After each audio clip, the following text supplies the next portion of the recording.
Tell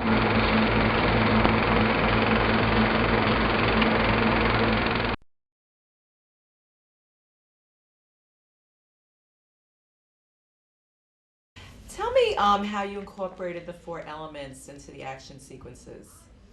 I basically, that was always my concept to begin with, that I wanted to have the four elements because I felt like it's a Bond film. You have sort of this idea that you can use the four elements as action sequences in the film, and I thought it would be interesting, like fire, air, water, earth. They all have a certain a certain idea about them, which I always loved because they have a symbolism to themselves, and the idea was sort of to put the actors in these sequences, and not just action sequences, but move the plot forward as well. So for instance, the boat sequence between Bond and Camille, and the same in the plane sequence and the fire sequence, that's what's sort of the idea behind it. Now, so many rumors had gone around that people were getting killed on this set or people were getting injured on this set. What actually happened? Nobody got killed. We had one bad accident with a stuntman, but he recovered almost 100% now. What happened to him? It was basically on second unit. They shot at the car chase at Lake Garda. There was a car accident, but and then he was flown straight away into a hospital, and he had a slight brain injury, and they did surgery, and it's all almost back to normal now. And he was 6 weeks later, he was out of the hospital, and so we were just all really relieved that he's fine. And apart from that, Daniel Craig had a slight injury on his finger, and he had a few micro stitches on his cheek, and that was it. And it all adds to the suspense of Bond. It's when you're making an action film, it just like accidents can happen because you're constantly, putting everybody at risk. And yes, you try to control it, but it's sort of the nature of the beast when you're doing an action film. And the stunt people and the stunt coordinators are aware of that and just try to make it as secure as it can be. Now, I also know that with this franchise, you wanted to sort of modernize things and move things forward.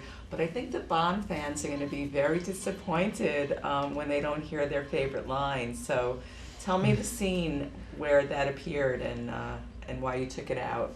It appeared in a scene at the end of the movie. It's actually where the movie ends right now. There was another scene after that. And it just felt that other scene sort of took her in another emotional direction. And it felt like where it's ending right now, Bond found his Quantum of Solace, and this storyline is sort of completed where he is. And in that sort of final scene, it just didn't work. It was more like a hanger-on. So because the line was in there, it never made it in the movie. And on the one hand, I think it's not a bad thing because the line always has been there, and the line will return. And sort of the great thing about Bond is Bond always gets reinvented. So like turning things upside down isn't a bad thing. Who does he say the line to? He says it to a character called Haynes. He's sort of like, he asked him, so who the hell are you? And then... And we'll have you say it since he doesn't say it. Who the hell are you? No, the other one. The answer. The answer. But that's the great moment because, Bond sits there and he looks at him and says, who the hell are you? And then it's just a silence. I shot it two ways. There's just a silence. He doesn't say anything.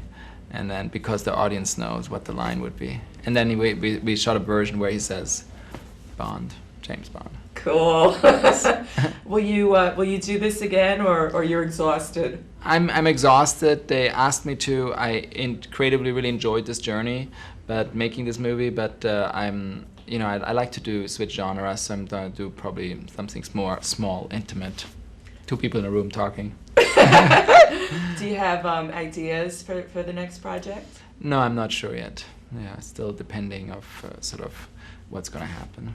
So, in your heart of hearts, what would you love people to come away with from Quantum of Solace? I think mainly, it's a film to be entertained and enjoy, and it's sort of the idea I had in my head. It's like it should feel like a bullet that starts and keeps you at the edge of the seat until the last frame.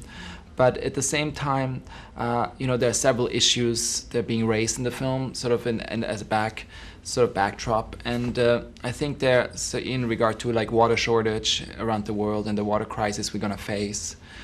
Also, the villain is called Mr. Green. Not everybody who is green is necessarily good.